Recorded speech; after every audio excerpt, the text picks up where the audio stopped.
Se abre la veda a los proyectos de hidrógeno verde en España. Estos contarán con 555 millones de euros en ayudas. Hoy hablaremos sobre cómo se está trabajando en el desarrollo del hidrógeno desde la administración pública. Yo soy Bryce Armiño. Y yo soy Javier Pollos. Bienvenidos al podcast del hidrógeno, el podcast del hidrógeno en español para España y Latinoamérica. ¡Empezamos!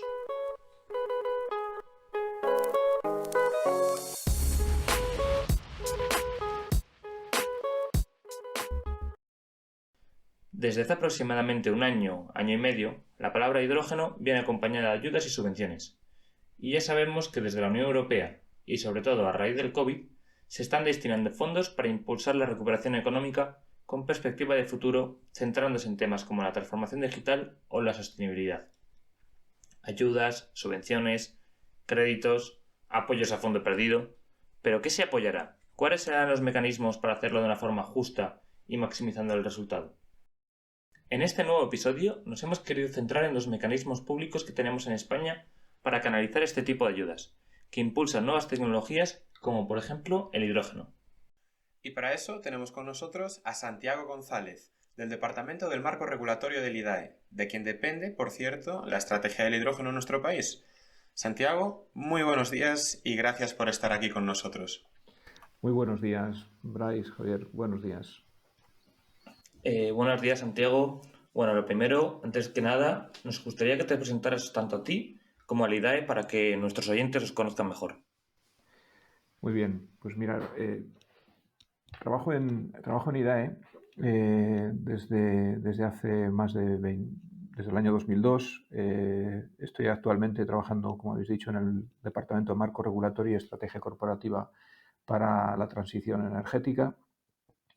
Y bueno, pues el IDAE es, como sabéis, un organismo que depende de la Secretaría de Estado de Energía, del Ministerio para la Transición Ecológica y el Reto Demográfico.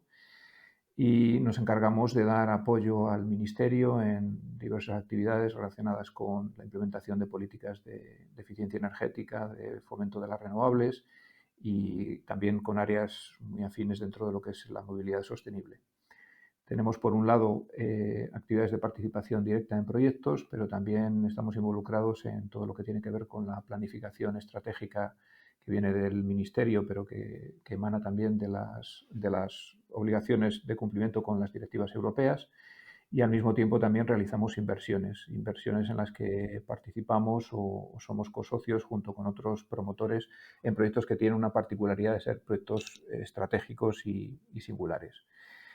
Y bueno, pues por mi parte me gustaría destacar que soy ingeniero industrial con la especialidad en técnicas energéticas y que tengo un background de experiencia tanto en el sector privado, mis primeros años, como en la administración pública. Estoy, como he dicho anteriormente, desde el año 2002 dentro de IDAE, con un periodo de tiempo cercano a los 7 años en que estuve destinado por parte de la Administración Nacional en la Comisión Europea trabajando en ámbitos de energía y transporte.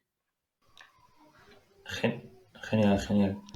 ¿Y cuál es exactamente el papel que tiene el IDAE en lo que se refiere al hidrógeno y más concretamente al hidrógeno verde?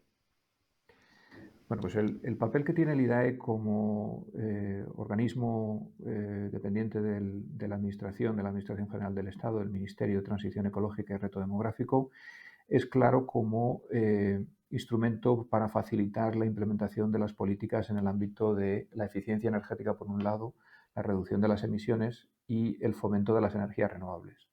El hidrógeno renovable, como bien sabéis, se aprobó el año pasado la hoja de ruta nacional en la que bueno, pues el Ministerio estableció una serie de medidas para esta década, hasta el año 2030, para conseguir llegar a unos objetivos de implementación de ámbitos de penetración de esta tecnología, de esta cadena de valor, con una capacidad instalada de 4 gigavatios de electrólisis en el año 2030, con una sustitución de al menos el 25% del hidrógeno gris y con otra serie de parámetros, de indicadores en otros sectores afines, pues como es la movilidad, etcétera, ¿no? Entonces, en ese desarrollo el IDAE es el brazo ejecutivo de implementación de esta política y de esta hoja de ruta. Va a ser un poco el organismo encargado de centralizar y gestionar las líneas de ayuda, convocatorias, impulso de instrumentos ad hoc para el desarrollo y la implementación práctica de esta hoja de ruta, y conseguir tener, por otro lado, también los compromisos que dentro del plan de recuperación y transformación económica que el Gobierno de España presentó a Bruselas y que fue finalmente aprobado por la Comisión Europea. El plan de recuperación económico tiene una componente, como bien sabéis, que es la componente número 9, relacionada con el hidrógeno renovable, y el desarrollo de una serie de líneas estratégicas asociadas a esta componente. Bueno, pues en ese ámbito de actuación el IAE va a tener un papel, y ya está teniendo un papel que ha sido clave, ha participado muy activamente en el diseño de esa componente del plan de recuperación, y va a seguir participando en lo que va a ser la implementación y digamos, la canalización de los fondos de los 1.555 millones de euros que están previstos en los primeros años para ejecutar ese plan. Claro, ahí va también un poco mi ayuda, ¿no? Porque al final esos 1.555 millones que digamos que todo el mundo está esperando, hasta ahora muy poca gente sabía cómo se iban a distribuir. Entonces entiendo que después de lo que nos estás explicando, será IDAE quien administre estos fondos, ¿verdad? Porque yo muchas veces escucho, será centralizado, serán las propias comunidades autónomas las que se encarguen de distribuirlos. ¿Podemos entender entonces que será desde IDAE y que llegarán a los usuarios finales desde IDAE estos fondos? Bueno, esa es la primera opción que manejamos. Realmente, como sabéis, la semana pasada salieron a consulta pública las dos primeras órdenes ministeriales, las órdenes de base, que van a regular esos dos primeros instrumentos de apoyo para canalizar fondos hacia actuaciones de proyectos pilotos innovadores o de desarrollo de cadena de valor.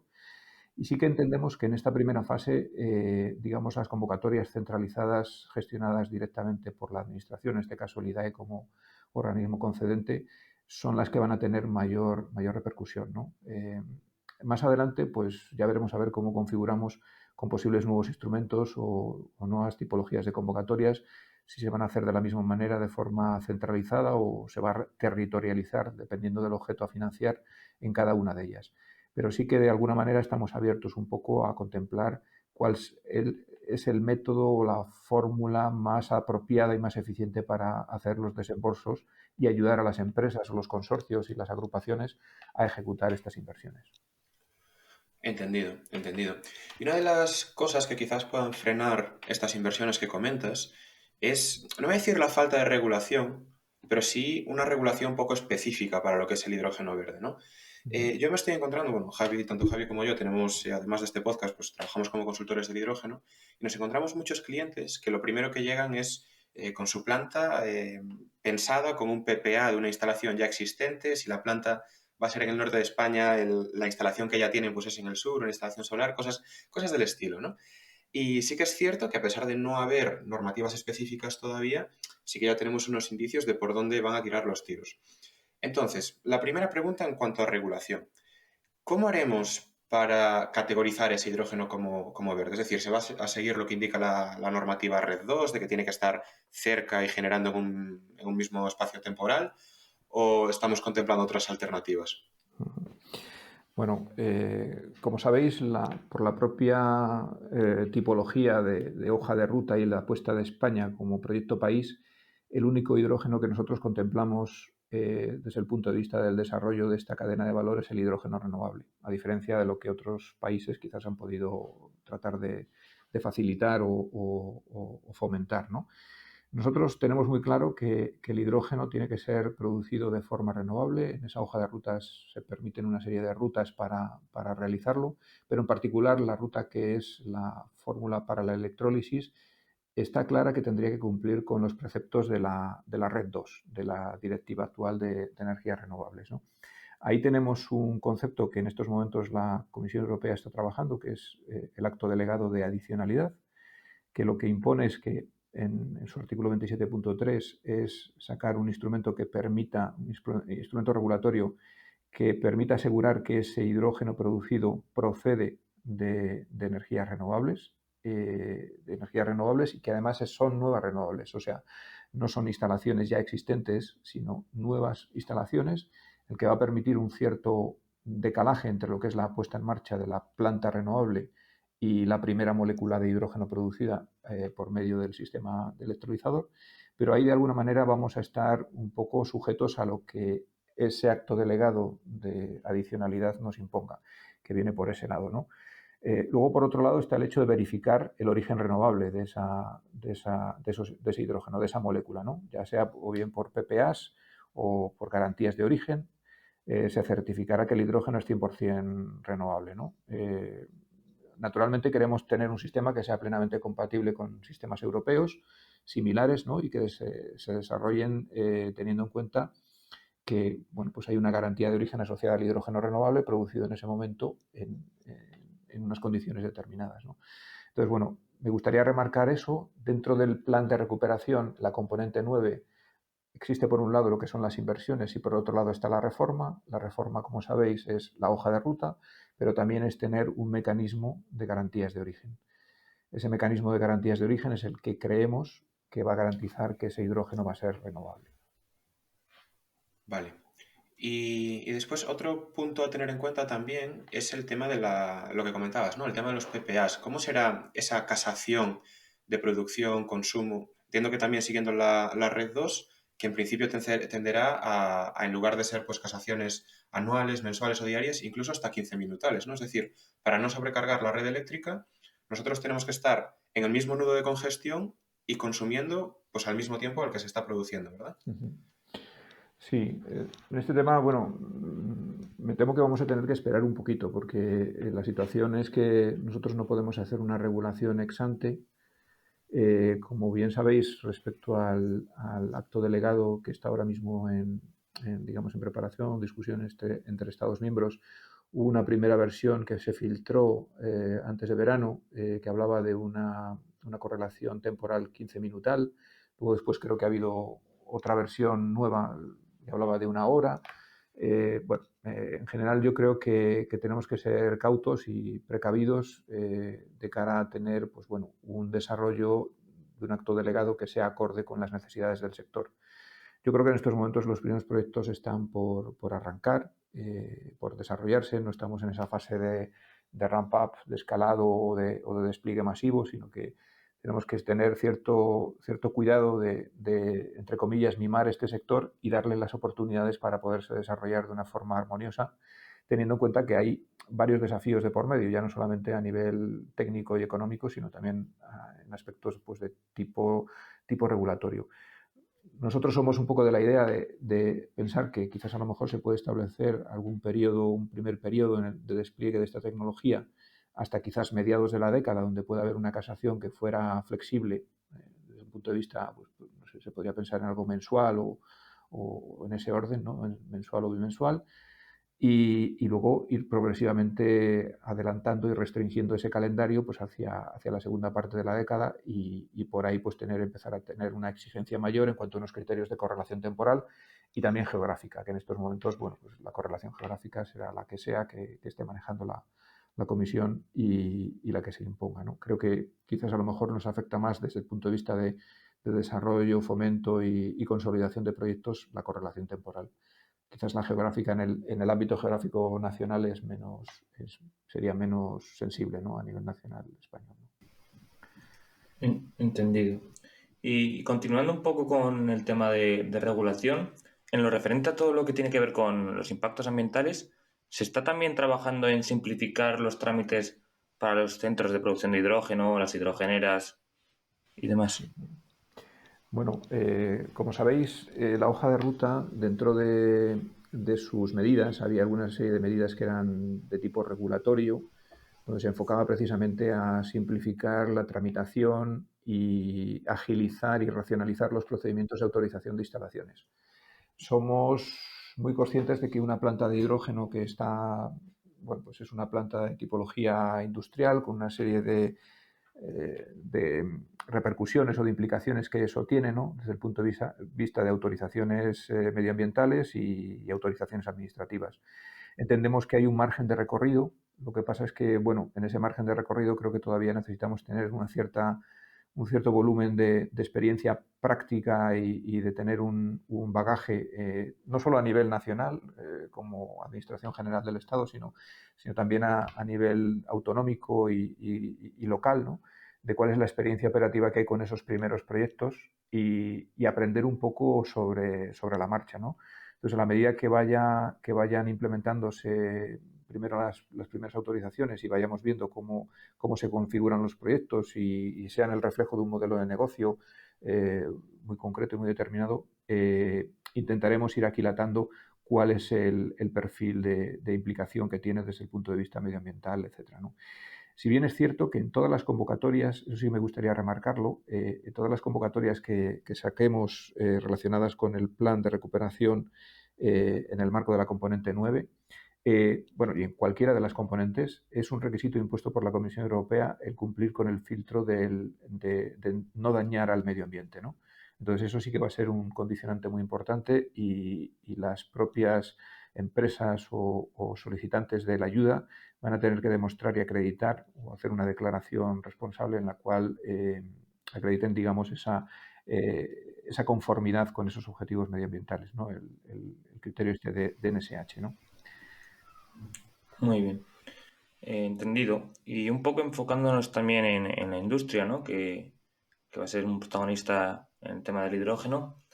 Tienen un problema que es que tienen consumos constantes. Y eso en cuanto a la producción de hidrógeno se antoja difícil porque o bien generamos continuamente o bien tenemos que almacenar grandes cantidades, lo cual en muchos casos nos mata el proyecto. ¿Estáis trabajando en algún tipo de actuación pensada para estos casos para flexibilizar su consumo, su producción? ¿O tendremos que plantear siempre los proyectos con el almacenamiento correspondiente? Bueno, como os decía antes, quizás a lo mejor el tema de la flexibilidad en la operación de una planta de producción de hidrógeno, tenemos que ser muy conscientes a la hora de acreditar esa componente renovable del hidrógeno producido. Por un lado está esa flexibilidad que tenemos que dotar a los proyectos reales que se presenten, y eso vendrá más quizás por el marco regulatorio, pero también somos muy conscientes de que hay determinados retos a la hora de tener, por ejemplo, un suministro constante y continuo de hidrógeno renovable a una planta industrial, a un gran consumidor industrial que a lo mejor puede tener pues un volumen a lo mejor de 20 o 30 o más toneladas diarias, digamos, de consumo, que van a tener que tener algún sistema de salvaguarda, algún sistema redundante en cuanto a tener un buffer de almacenamiento, y eso hasta cierto punto lo vamos a ver un poco inevitable, ¿no? O sea, el tener que tener un margen de almacenaje que permita operar de forma continua ese consumidor final, ese off-taker, ¿no? Ahí creemos que, bueno, la Comisión Europea en la revisión de las ayudas de marco del Reglamento General de Exención por categorías para el siguiente periodo 2021-2027, que precisamente vimos el borrador último la semana pasada, pues parece que hace un guiño a ese tipo de instalaciones, pues considera que dentro de lo que sería una instalación de producción de hidrógeno se podría contemplar el dar ayuda a sistemas de almacenamiento que fuesen necesarios, así como a ciertos sistemas logísticos que estuviesen involucrados en la inversión subvencionable, con lo cual creo que nos puede dejar un poco más tranquilos el hecho de que no solamente la instalación de producción de hidrógeno como tal, sino una serie de instalaciones, digámoslo, colaterales necesarias para darle, digamos, una operatividad en un régimen realista a este tipo de instalaciones y que realmente puedan ser sustitutivas de instalaciones convencionales, ¿no? Pues sí, eso es interesantísimo, porque al final, no sé, por ejemplo, pensando en proyectos como los que podemos ver en España hoy en día, quizás alguna refinería o incluso el más ejemplar, que es el de Iberdrola con Fertiberia en Puerto Llano. Al final, bueno, nos estamos yendo a tamaños pequeños. Cuando brilla el sol, pues se inyecta el hidrógeno renovable, y cuando no, todavía tenemos ese backup del propio gas natural, ¿no? Pero si en algún momento queremos irnos realmente al 100%, es interesantísimo y fundamental el poder garantizar ese consumo. Yo pensaba que nos habías medio respondido al principio con esa mayor tolerancia a la hora de casar la producción con el consumo en los primeros años, pero entiendo entonces que también será muy importante siempre plantear esos proyectos con un backup de hidrógeno que nos permita tener cierta flexibilidad en el almacenamiento propio, y que la propia Unión Europea pues también lo ve de esa forma. Eso es, eso es. Así es como nosotros lo hemos entendido. No solamente el hecho de que a lo mejor pues, un productor de renovables tenga que acreditar o sea, un productor de hidrógeno renovable tenga que acreditar ese origen renovable, sino que por otro lado tiene unas necesidades operativas en función de sus propios off-takers y tener un cierto buffer de almacenamiento durante un número de horas o días, pues siempre puede ayudar a viabilizar un modelo de negocio y de propuesta en valor de unas instalaciones que aspiran a cubrir pues, el total de la demanda de hidrógeno que pueda tener un industrial o un grupo de industriales. Y siempre pensamos que esa tipología de instalaciones pues ofrecerán mayor firmeza desde el punto de vista de un consumidor final y eso siempre debería ser bienvenido, ¿no? Por parte de los operadores, ¿no? Entendemos que es así. Sí, además es interesante porque hasta, no sé, teniendo, imagínate, electrolizadores de 100 megavatios de potencia distribuidos por el país, tenemos unos mercados de potencia que se van a abrir en el futuro que pueden también dotar de muchísima flexibilidad, ¿no? A la propia red eléctrica en momentos pues, donde tengamos mucha producción renovable, por ejemplo. Cosas que se abren, oportunidades que se abren. Mi siguiente pregunta es un poco más, bueno, también relativa al tema de la regulación, de algo que se ha dicho y ha quedado un poco en entre medias, que es del Real Decreto 148/2021, del 9 de marzo, que, bueno, allí se establece un poco la metodología, ¿no? De los cálculos de los cargos del sistema eléctrico. Y hay en la disposición final primera, hay una frase que se recoge, por orden de la ministra, se estudiará eximir de cargos a los electrolizadores. Eso quedó ahí, a todo el mundo le ha sonado en la cabeza, pero de momento todavía no lo hemos concretado un poco más, ¿no? ¿Ha habido algún avance sobre esta pista que se nos ha dado o todavía está trabajándose? Pues te agradezco la pregunta porque es muy interesante y muy pertinente. La verdad es que a mí también en su momento me sorprendió un poco la propuesta, ¿no? Y bueno, pues no hay... Realmente el motivo simplemente fue enviar una señal de que se podía establecer una exención, llegado el caso, en un momento determinado, por orden ministerial. La verdad es que todavía no se ha hecho, así que realmente pocas novedades hay al respecto, ¿no? Pero bueno, lo importante es que la señal está dada y ahí aparece. Y en caso de ser necesaria, pues se podría comprometer el gobierno, lógicamente, ¿no? Y es clara esa señal en el sentido de apoyar proyectos desde el punto de vista de sus necesidades operativas, ¿no? Porque, bueno, ya no solamente lo que puede ser vehicular una ayuda al CAPEX, sino también en la fase ya más operativa, pues apoyos regulatorios hacia el hidrógeno renovable y hacia conseguir tener instalaciones más rentables y más comercializables, pues nos interesa consolidar y apuntalar esas soluciones. Así que, desgraciadamente, no os puedo avanzar ninguna noticia adicional al respecto, pero bueno, sí remarcar que está sobre la mesa. Está sobre la mesa. Fenomenal, fenomenal. Es que eso, bueno, luego lo comentamos, ¿no? Con las nuevas órdenes que habéis publicado. Pero es que eso es fundamental, porque por una parte estamos intentando lanzar la producción cerca del punto de consumo, pero al mismo tiempo, por ejemplo, nosotros tenemos algún proyecto que estamos trabajando en puertos. Es imposible hacer una producción dedicada en un puerto, ¿no? Entonces siempre vamos a tener que recurrir a la propia red eléctrica. ¿Qué pasa? Que si ahí sumamos peajes, sumamos cargos, pues lógicamente, como dices tú, el OPEX es lo que te acaba penalizando mucho el proyecto. Tú puedes estar generando electricidad barata, pero si le sumas, no sé, 20 euros por megavatio hora a la propia, al electrón, digamos, a la unidad energética, ya la producción se te va de precio. Entonces, es algo que yo creo que todo el mundo está considerando mucho y que realmente es fundamental, ¿no? A la hora de plantear cualquier proyecto, porque el coste de la electricidad por muy caro o barato que sea el electrolizador, si queremos hacerlo de forma industrial, es la electricidad al final la que te va a decir si el proyecto es interesante o no. Eso es, eso es, eso es. A lo mejor, además, es una fórmula también pues, de dar un incentivo a operar esas plantas, ¿no? Y a tener los incentivos necesarios desde el punto de vista operativo para que aquel que ha hecho la inversión al mismo tiempo diga, bueno, pues, es interesante, es atractivo el poder ponerla en funcionamiento y no se exceden, no hay unos sobrecostes asociados porque bueno, ya sabemos todos que la producción del hidrógeno renovable respecto al convencional, pues ahí hay un gap, ¿no? de euros por kilogramo, ¿no? Entonces, bueno, pues el reducirlo, el implementar medidas que aproximen esos dos valores lo antes posible, pues redundará finalmente en tener una rentabilidad de los proyectos y una demostración de que los modelos de negocio son operativos y son viables. Nosotros, adelantándome un poco quizás a futuras preguntas que me podréis hacer, en una de las órdenes ministeriales de la orden de bases que se han publicado, concretamente la de pioneros, pensamos que van por ahí los tiros, ¿no? O sea, Nosotros queremos tener producción y demanda lo más próximas posibles. Y en esa tesitura pues somos muy conscientes de que a lo mejor en el punto de demanda de hidrógeno no necesariamente va a haber una producción de renovables, ¿no?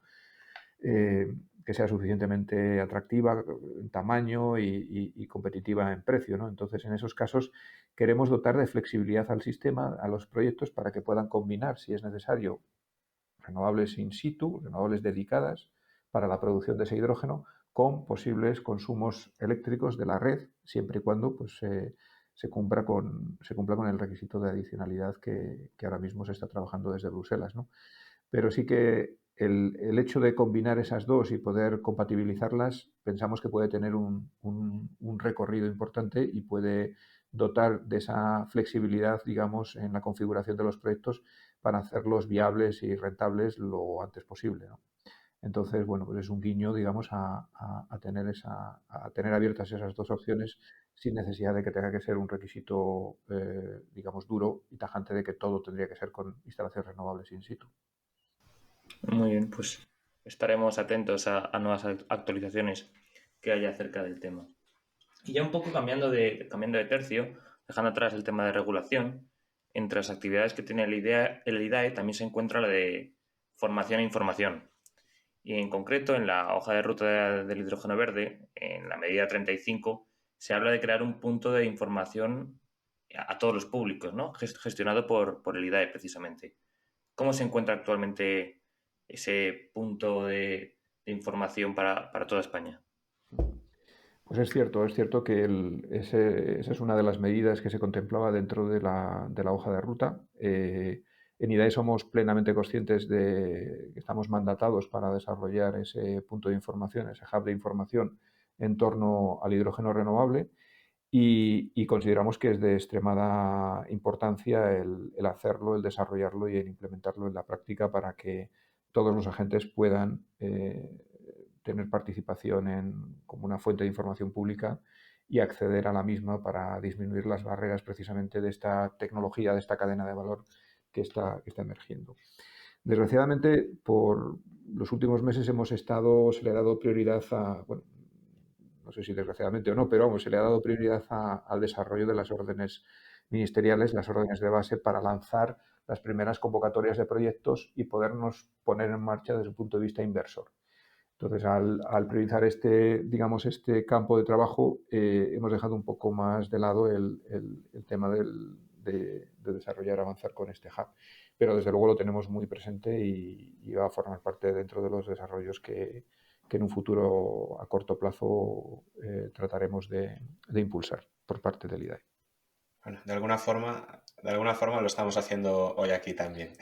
Exactamente. Una labor muy buena y muy interesante la que vosotros estáis haciendo. Enhorabuena por ello, ¿eh? Muchas gracias.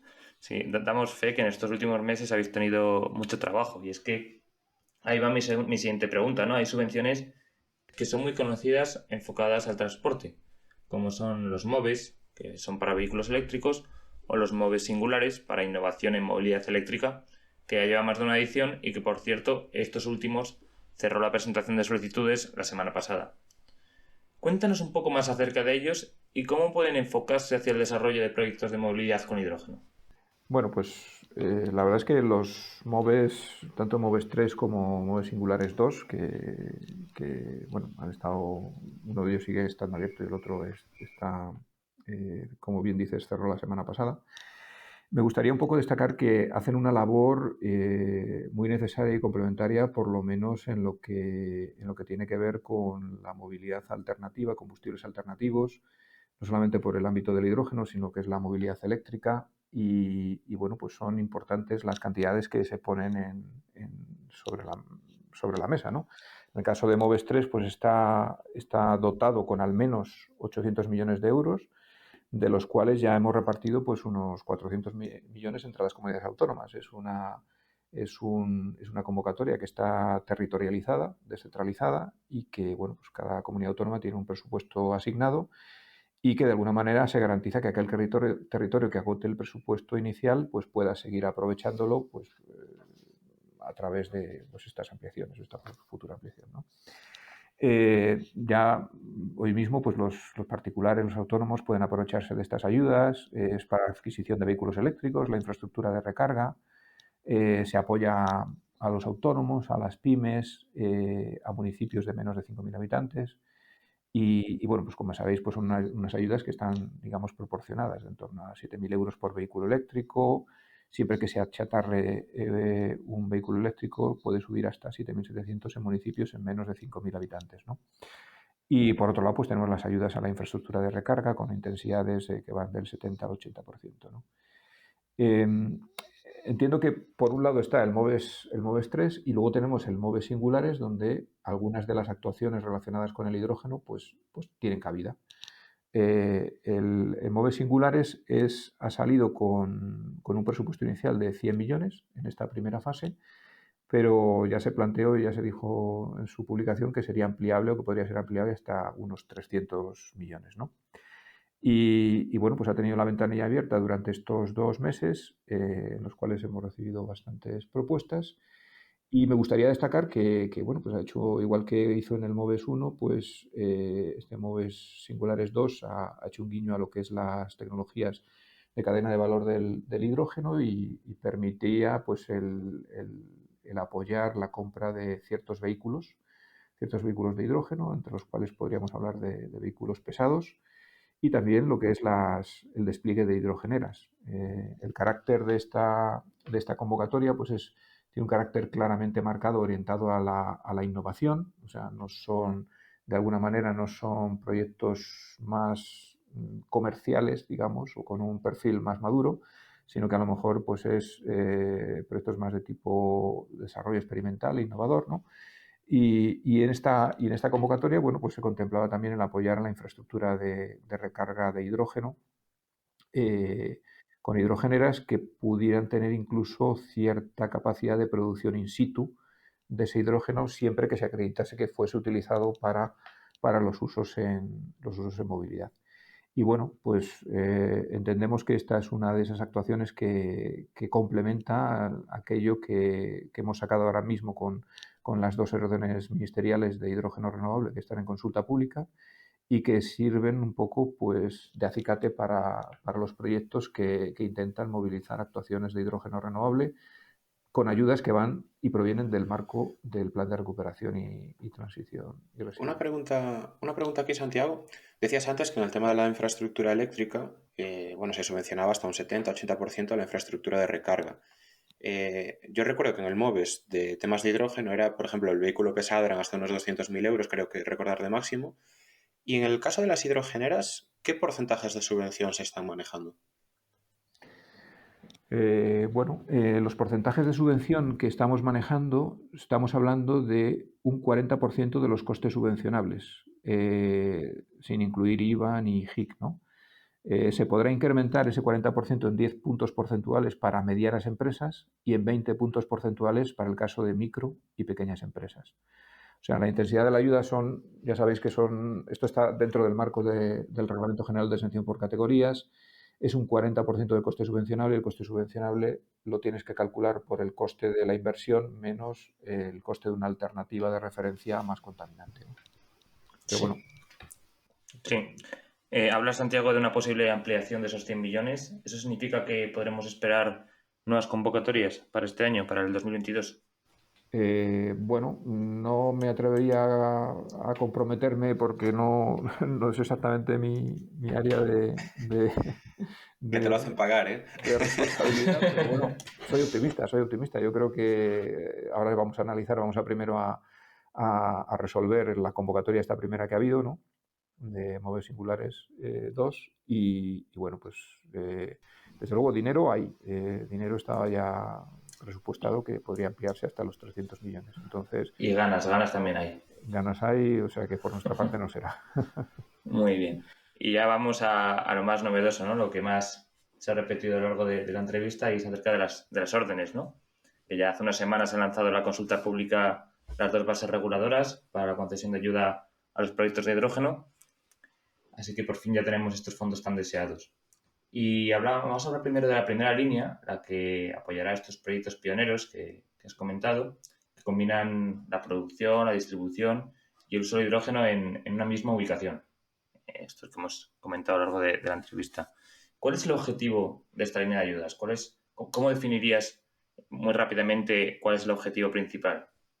Bueno, pues mira, estamos hablando de la línea de proyectos pioneros y singulares de hidrógeno renovable. Bueno, pues el objetivo fundamental de esta línea es activar el mercado de soluciones, vamos a llamarlo así, de ecosistemas territoriales de hidrógeno renovable, que vayan a implementar los primeros desarrollos de plataformas de producción, distribución y consumo de hidrógeno. Entonces, de hidrógeno renovable, lógicamente. Entonces, estos proyectos que entendemos que no van a ser unos proyectos muy, muy grandes, sino proyectos de un tamaño pequeño, medio, digamos, van a ser esos primeros desarrollos en donde se va a producir hidrógeno renovable de forma local para ser consumido de forma local, con el objetivo de tener la mayor diversificación de los consumidores de ese hidrógeno, que puedan ser, por un lado, pues la industria, donde es una de esas prioridades que vienen ya en la propia hoja de ruta, la industria que pueda sustituir hidrógeno gris por hidrógeno verde, la industria que puede tener unos consumos térmicos y que puede desplazar combustibles fósiles por el uso de este nuevo vector del hidrógeno renovable, pero también queremos ver las posibilidades que hay de desarrollar, al mismo tiempo que se suministra hidrógeno para estos consumidores industriales, que haya nuevos usos en movilidad fundamentalmente pesada, que puedan satisfacer el consumo de, pues, pueden ser autobuses, camiones, furgones, cualquier tipología de vehículos pesados, ya sea para personas o mercancías, que pudieran crearse para poder actuar y funcionar con un hidrógeno renovable como nuevo vector de descarbonización profunda del ámbito de la movilidad. Entonces, esas son, digamos, las áreas fundamentales que están ya mencionadas dentro de la hoja de ruta y que queremos proyectar en estos primeros ecosistemas territoriales como palanca de cambio. Queremos que sean proyectos muy replicables y, al mismo tiempo que descarbonizamos sectores industriales y sectores de la movilidad, nos gustaría que, en la medida de lo posible, esos proyectos pudieran estar enriquecidos pues, con ciertos consumidores o ciertos consumos estacionarios que también son interesantes desde el punto de vista de la descarbonización y que pueden ser pues, el uso a lo mejor de pilas de combustible en entornos como pueden ser aeropuertos o en aeropuertos, plataformas logísticas o incluso en ámbitos pues, más sector terciario, ¿no? Que pudiera haber a lo mejor algún uso de pilas de combustible, etcétera, ¿no? Entonces, ahí en ese aspecto queremos complementar lo que serían los usos del hidrógeno en los ámbitos prioritarios, que son la industria y el sector de la movilidad principalmente pesada, y que de alguna manera viabilicen un modelo de negocio de plataforma de producción, consumo y distribución de hidrógeno que permita demostrar la viabilidad de estos proyectos y que den un margen de confiabilidad tanto al sector privado como a nosotros, a la Administración, para poder seguir apostando sobre este tipo o esta tipología de soluciones y escalarla con el objetivo que nosotros de llegar a tener una capacidad de electrólisis instalada en España pues en el año 2030 de 4 gigavatios, que no es poco. Que no es poco. Claro. En cuanto a la producción de hidrógeno, el hecho de que se financien iniciativas de entre medio megavatio y 20 megavatios es por todo lo que has comentado, ¿no? De proyectos locales, replicables, pioneros. ¿Es así? Sí, pues, o sea, nosotros entendemos, bueno, esto nace un poco también a la luz de los resultados de la manifestación de interés. Sabéis que llevamos a término, pues lanzamos una manifestación de interés el 19 de noviembre del año pasado, durante un mes, recibimos más de 500 propuestas de proyectos y ahí, dentro de la tipología de proyectos pioneros y singulares, o lo que nosotros entendemos que es un proyecto pionero y singular, desde los muy pequeñitos a los muy grandes, pues aproximadamente unos 170, 180 proyectos eran de esa índole, ¿no? O sea, entraban dentro de este segmento, de esta categoría de proyecto pionero, ¿no? Claro, ahí hay proyectos muy pequeñitos de producción de hidrógeno con usos a lo mejor en ámbitos de alguna industria pequeña o de sustitución de gas natural o de movilidad con el uso de un número pequeño de autobuses, a otros proyectos en los cuales pues a lo mejor hay una industria más intensiva, una industria más pesada, donde ya de por sí a lo mejor puede consumir hidrógeno gris y en sus procesos industriales pues le vendría muy bien el usar un vector como el hidrógeno renovable con cero emisiones. Entonces, digamos, hay una variabilidad de tipologías. Entendemos que ese es un rango que hemos propuesto y que por eso hemos llevado a consulta pública para ver cómo respira un poco el sector respecto a ese rango de potencia, pero también un poco está asociado no solamente a las inversiones de la planta de electrólisis como tal, sino a la planta de renovables y a otros elementos que, como antes he comentado, pues están más relacionados con la distribución, la logística. Y no hay que olvidar que dentro del proyecto también damos subvención para el consumidor, cierto tipo de ayudas para consumidor final. En el caso de la movilidad, por ejemplo, se dan ayudas o estamos planteando dar ayudas para vehículos, ¿no? Para vehículos pesados, ¿no? Entonces, en esta tesitura, digamos, lo que tenemos son unas ayudas que están dimensionadas para una tipología de actuación y de instalación. Si fuésemos a instalaciones muy, muy grandes, entendemos que la ayuda a los máximos que ahora mismo nos permite el Reglamento General de Subvención por categorías, de dar 15 millones como máximo, en términos generales, por proyecto y beneficiario, pues se quedaría bastante corto para un proyecto que a lo mejor estamos hablando de centenas de millones de euros, ¿no?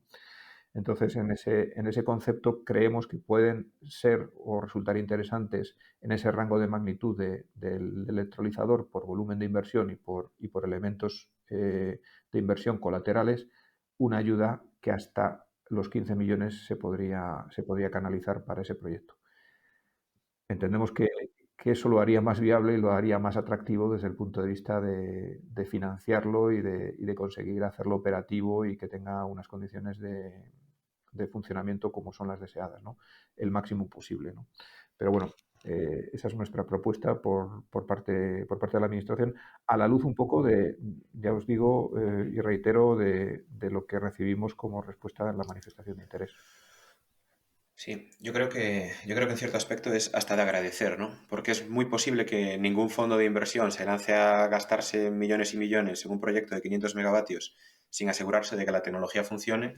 Y en cierto aspecto es lo que le estamos pidiendo al Estado, ¿no? Que con el dinero de todos, el dinero público, pues se la juegue a financiar proyectos que son enormes, que no tienen esa rentabilidad o ese funcionamiento asegurado, con lo cual, bueno, tiene muchísimo sentido comenzar por proyectos más pequeños que doten de seguridad y bancabilidad, ¿no? Ese término que se utiliza tanto. Yo ahora, Santiago, mientras que estábamos hablando, me han surgido dos preguntas. En primer lugar, es lo que comentabas de la instalación renovable dedicada, que eso se financiará. En principio, en estas líneas, en estas consultas públicas que habéis lanzado, se puede leer que la instalación renovable dedicada se financiará, mientras que el PPA está excluido de eso. ¿Por qué habéis decidido esta alternativa? Bueno, si os fijáis en la propuesta que hemos hecho, la intensidad de la ayuda no es la misma para el sistema de electrólisis que para la planta renovable dedicada que pudiera o no haber dentro del modelo de negocio que propone el usuario, ¿no? Por un lado, tiene una lógica de incentivar a hacer una inversión y de la inversión que se está realizando en el caso de una planta dedicada renovable, pues es una inversión fehaciente que tiene que hacer un operador o un beneficiario que quiere realizar un proyecto de esta tipología y de alguna manera queremos darle una ayuda, pues contemplamos que está haciendo un esfuerzo económico, está poniendo sobre la mesa una inversión privada y complementarlo con una cierta ayuda pública a ese proyecto, ¿no? Es una inversión real, es una inversión que ejecuta ese beneficiario bueno, pues podríamos haber decidido darle un 0 o un 10% y al final pusimos un 15%, ¿no? en intensidad de ayuda. Entendemos que eso ayuda a que el proyecto salga adelante. Bien es cierto que dentro del proyecto integral, el proyecto integral pionero y singular que estamos intentando incentivar, hay otra serie de activos necesarios, como es la planta de electrólisis, como es la parte de logística, la parte de a lo mejor de activos de almacenamiento, eh, la parte de inversión que realiza el consumidor.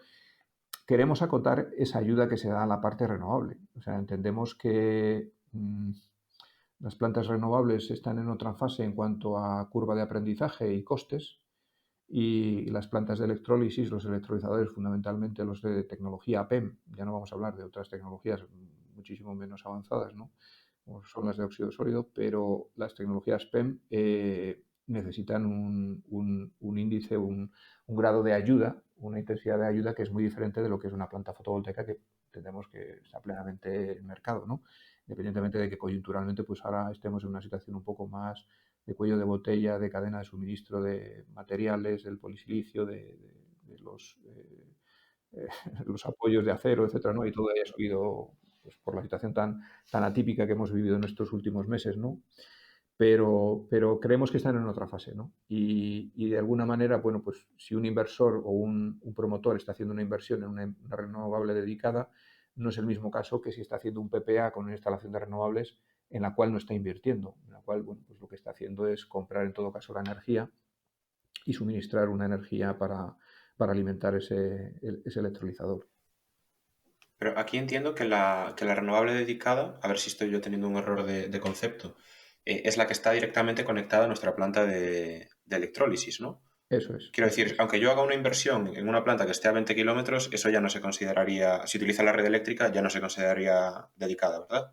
Eso es. Ahí entendemos que hay otras alternativas que a lo mejor desde el punto de vista económico o están disponibles, ¿no? Que sería Ujú. comprar, siempre cumpliendo con el futuro, digamos, acto delegado de adicionalidad, pero que existirían otra serie de plantas en la red. En la red hay mucha más oferta y que podrían contar con un PPA que pudiera vehicular, digamos, ese complemento de energía o si fuese el 100%, vamos, ese Vale, complemento de energía necesaria para producir ese hidrógeno. Ujú, vale, vale. O sea, lo ujú. dedicado siempre tiene que estar, digamos, directamente conectado. Ahí ya una Eso vez que se utiliza la red eléctrica, queda excluido. es, eso es, Perfecto. eso es. Y mi otra pregunta, y a ver, quizás también sea por nuestra juventud, ¿no? En el mundo profesional, el tema de los MDIs. Han sonado muchísimo. Nosotros hemos presentado, pues, algunos también en el 19 de diciembre. Eh, bendita hora a las 12 de la noche cuando pasó, que, que al final fuimos todos a correr, ¿no? ¿Qué tal ha sido la experiencia? ¿Habéis aprendido? ¿Es algo que repetiréis? ¿Os ha permitido pues, orientar esta estrategia que tanto pues, habéis comentado y las ayudas que están saliendo ahora? Bueno, pues te agradezco la pregunta también, porque en realidad es que es un trabajo, digamos, un poco, entre comillas, sordo, que está detrás eh, detrás del telón, digamos, y que bueno, pues al final, con tantas propuestas que nos han llegado, no es una cosa que le pase solamente a España, ¿no? A otros países, pues ya veis todo el auge que está cogiendo todo el tema del hidrógeno y de las alternativas para su producción, con la estrategia europea, etcétera, ¿no? Bueno, a nosotros sí nos ha ayudado mucho a configurar las líneas. Es una información cualitativa y cuantitativa muy, muy, muy útil, muy útil y muy valiosa. Bien es cierto que, bueno, pues digamos la variabilidad del grado de madurez de esos proyectos es bastante amplia, con lo cual a veces eso nos obliga a nosotros a hacer una doble y hasta una triple reflexión sobre qué es lo que está más cerca de ser vehiculado como una propuesta firme para recibir ayudas y, bueno, pues luego después a clasificarla como una tipología de proyectos que encajaría más en una convocatoria, pues no sé, orientada a la producción, al desarrollo de tecnología, a la innovación, a hacer prototipos o a otro segmento de mercado, ¿no? A otro tipo de actividades, ¿no? Pero bueno, es muy bienvenido porque al final nos da cierta confianza y nos ofrece una cierta visibilidad sobre lo que hay ahora mismo como pipeline de proyectos, pero digamos el trabajo que luego lleva detrás, digerir toda esa información, esa ingente cantidad de información, catalogarla y en muchos casos extraer aquello que es lo más jugoso como información cualitativa y cuantitativa, pues tiene un trabajo de back office muy importante por parte de la administración, ¿no? Pero bueno, la verdad es que yo considero que es un instrumento de información apropiado. Quizás hemos tenido muchísimas manifestaciones de interés no solamente en el ámbito del hidrógeno renovable, sino en otros, ¿no? De renovables, eficiencia, etcétera. Pero al final, realmente, para tomar una decisión informada y crear unas bases como las que hemos publicado recientemente la semana pasada, la verdad es que es un instrumento de apoyo eh, primordial, vamos, instrumental. O sea que ¿Lo creo que habíais no es utilizado una más buena veces esto? práctica. Sí, perdón. Digo, ¿lo habíais utilizado más veces esto? Yo personalmente no. Yo Ajá. personalmente en la Administración Nacional no. En la Administración Europea sí. Sí que alguna vez habíamos Call for tenido. interest, ¿no? Sí, sí. Sí que había Pues participado en alguna especie de expresiones, manifestaciones de interés, alguna tipología de proyectos asociados al Horizon, etcétera, ¿no? ya, ya. Y luego también en alguna otra convocatoria más de carácter, de cariz más regulatorio, ¿no? Sí, sí. Pues oye, nada, estas eran preguntas que me habían venido así a la mente ahora escuchándote hablar. Vamos a pasar ya entonces a la segunda convocatoria, a la que habéis lanzado, Sí. que además a mí me parece muy curiosa, ¿no? Porque yo la leí una primera vez y dije, nada, esto no es para nosotros. Principalmente, sobre todo, pues innovación, en centros tecnológicos, difusión del conocimiento, creación de capacidades, etcétera, pero nada más lejos de la realidad. Luego le volví a dar una vuelta y de hecho hay unos 4 programas que están bastante bien estructurados que va desde la creación de capacidades, avances tecnológicos, apoyo a centros de tecnología, a empresas privadas, hasta los grandes demostradores de electrólisis, investigación en entornos industriales, instalación de electrolizadores de gran escala, fabricación de electrolizadores de gran escala. Esta línea lo cubre todo. Sí. Quizás a lo mejor estamos siendo muy ambiciosos, ¿no? No, hombre, no. Estamos siendo un poco... Sí, queremos cubrir, o sea, entendemos, si os habéis mirado lo que es el plan de recuperación, la componente 9, están esas 4 líneas estratégicas como los 4 ejes fundamentales, ¿no? La cadena de valor, que ahí es poner en valor el conocimiento, la transferencia de tecnología entre el mundo de los centros tecnológicos, las universidades, las pymes, el valor que tienen la participación de las pymes en esta cadena de valor, en esta nueva ámbito industrial de desarrollo económico, el tener las capacidades para desarrollar esa tecnología, todo eso entra dentro de lo que es la línea 1, luego tenemos la línea 2 de los clústeres, la línea 3 de los pioneros y proyectos singulares, que damos respuesta con la otra orden ministerial, y finalmente la de los IPCIs, que es un poco cajón desastre, donde va recogiendo de cada una de las otras y vehiculándolo a proyectos más emblemáticos, ¿no? El tema es que la línea 1, la de cadena de valor, es, como la propia palabra dice, muy amplia. Una cadena que va desde todo lo que pueda entrar en producción de hidrógeno, en logística y en consumo de hidrógeno renovable, pero desde una perspectiva que no nos cerramos a lo que es la fase de algo que esté en fase comercializable y que esté ya con una reducción de riesgos muy, muy importante, sino que lo que buscamos es precisamente ser líderes en tecnología, en impulsar el tejido de las pymes industriales. Es un ámbito que toca el I+D, pero también la innovación de cosas que están muy cercanas a la comercialización. Entonces, claro, con un nivel tan ambicioso y con unos retos tan grandes y unas fronteras tan extendidas, pues al final entra de todo o de casi todo, ¿no? El tema es cómo implementar y poner unos fondos, poner unas ayudas que sean lo suficientemente cuantitativamente valiosas y bien dirigidas a aquellos ámbitos en los cuales existe un eslabón de esa cadena donde se necesita ese apoyo y donde hay una posibilidad de desarrollar una tecnología, unas capacidades, incluso una formación que nos alineen y que nos hagan ser líderes en este nuevo ámbito de negocio, porque yo creo que al final todo esto no deja de ser una apuesta de política industrial y tecnológica, de impulso de la imagen de España, de la imagen de marca y del proyecto país que en sí mismo supone la componente 9 del hidrógeno Sí. renovable. Sí, sí. No es otra cosa. De hecho, aquí contábamos con Emilio Nieto del Centro Nacional del Hidrógeno y nos contaba cómo el Centro Nacional está donde está gracias a la inversión que se hizo en investigación en su momento, ¿no? En los años de la crisis, a partir de 2008. Y no hay más que ver que hoy en día el Centro Nacional del Hidrógeno es una referencia y es una forma de exportar conocimiento también. Y yo creo que también relacionándolo con el principio de la entrevista, es por eso por lo que en principio estos fondos, desde mi punto de vista, deberían de ser administrados de forma centralizada. Porque al final el conocimiento del tema del mundo del hidrógeno es muy específico, debe ser muy profundo. Y al final, si vamos distribuyendo por distintas comunidades, pues bueno, cada uno va a querer darle a lo suyo, ¿no? Habrá 10 escuelas de producción de conocimiento de hidrógeno, 15 centros tecnológicos explorando la tecnología PEM. Bueno, a mí es la sensación que me da. Y ya, yo para terminar con mis preguntas también, Santiago, en esta segunda convocatoria pública de ayudas, yo veo una frase que no me termina de convencer del todo personalmente, que es que a la demanda industrial no se le va a subvencionar la adaptación de los equipos a la compra de equipos nuevos.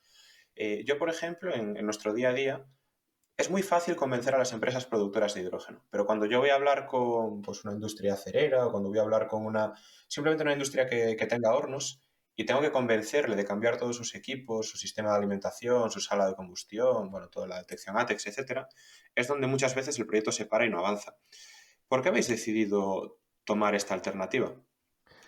Bueno, vamos a ver, nosotros no es que no queramos apoyar ese tipo de consumidores o ese tipo de adaptaciones industriales que los consumidores futuros o presentes de hidrógeno renovable pudieran tener, ¿no?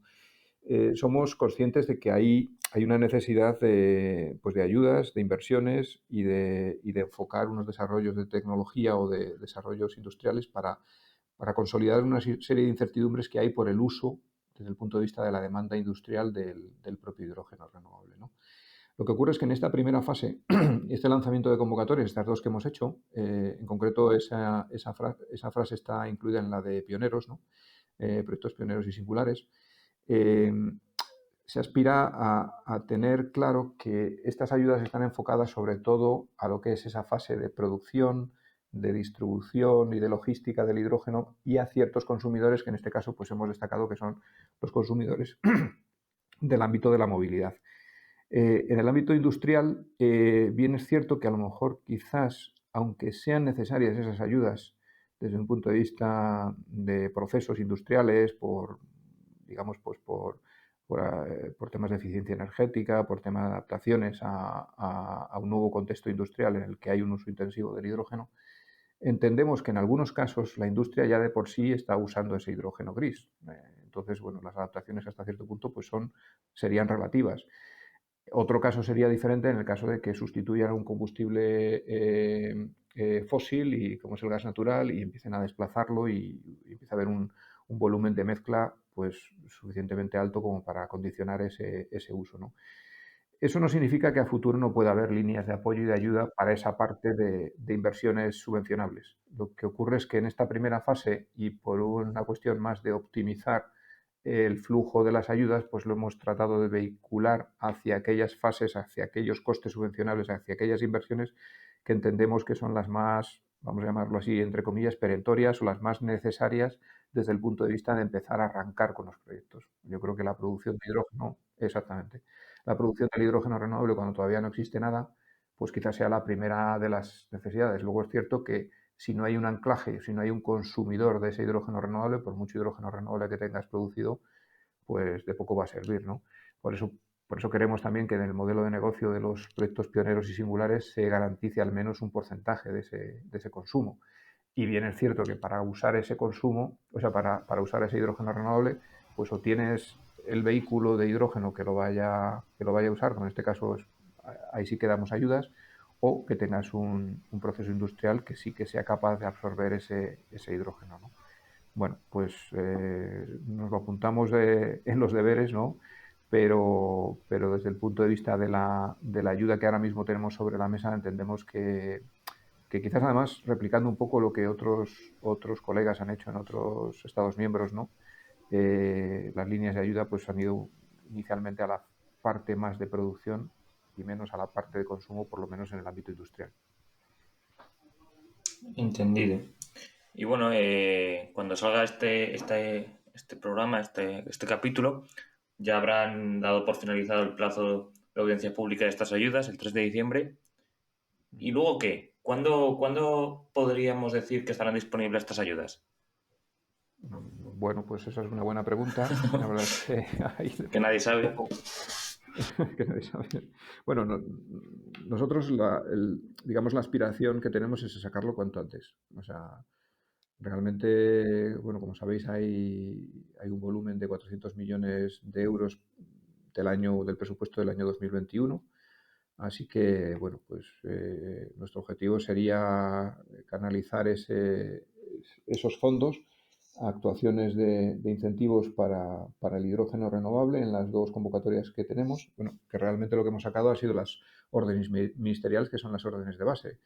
Eso tiene que ir internamente, una vez que hayamos digerido los comentarios que recibamos, las alegaciones por parte de los agentes, a reestructurar, digamos, esas bases, pasar el proceso de trámite interno, llevarlo a la Comisión Delegada de Asuntos Económicos, y una vez que esté aprobado internamente en fase interministerial, pues sería la publicación y aprobación, ¿no?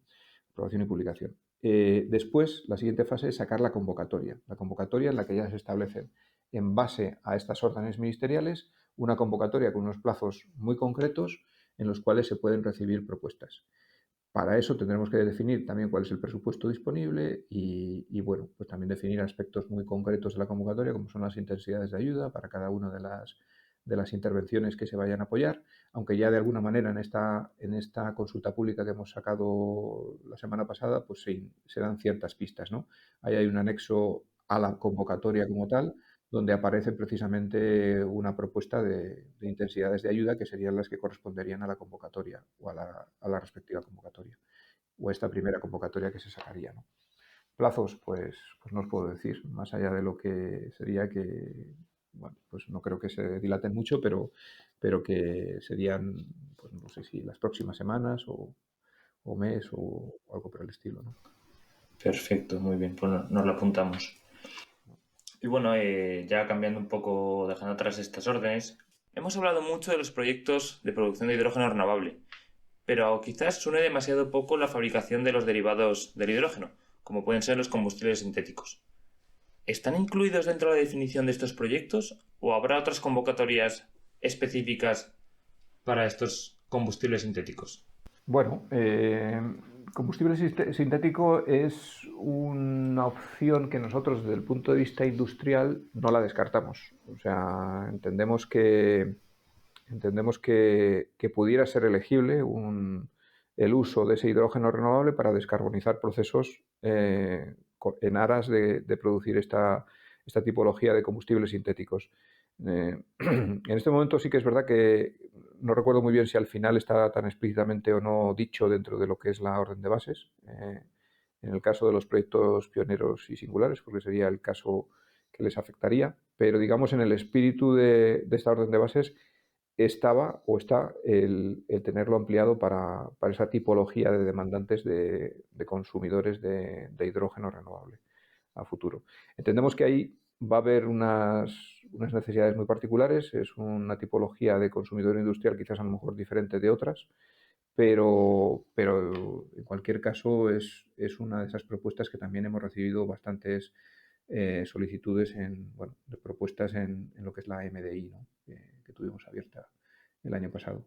Así que la respuesta es que sí, aspiramos a que sea así. Lo que pasa es que quizás a lo mejor pues ahí no tenemos tan claro cuáles son los condicionantes técnicos y económicos que hay detrás para permitir viabilizar una solución de estas dimensiones, ¿no? Donde, bueno, pues a lo mejor tienen unos condicionantes económicos diferentes de otras aplicaciones de proyectos pioneros de menor tamaño, ¿no? Pero en principio sí. De todos modos, no hay que dejar de lado el hecho de que todavía a futuro pues tendrá que haber más líneas y nuevas convocatorias y instrumentos de ayuda para estas u otras tipologías de actuaciones relacionadas con el hidrógeno renovable, ¿no? Etcétera, ¿no? Muy bien. Bueno, ya Santiago, para terminar y para que te conozcamos un poco más de forma personal, ¿cómo has entrado en este mundo del hidrógeno y cómo te gustaría aportar en los próximos años? Y si hay alguna cosa más acerca de las ayudas o del hidrógeno en general que quieras transmitir a nuestros oyentes, encantados de escucharlo.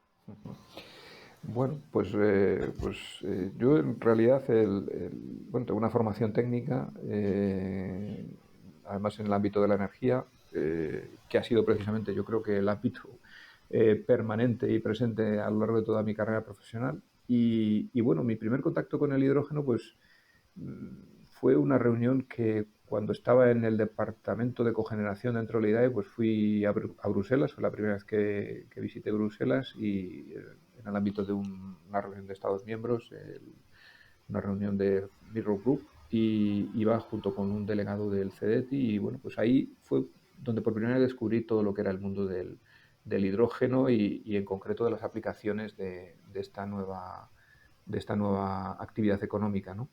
Me sorprendió mucho porque lo veía como un socio complementario de las renovables. Creo que los puntos más vulnerables de las energías renovables, precisamente el hidrógeno, se lo, entre comillas, resolvía, ¿no? Que es la capacidad de ser almacenado.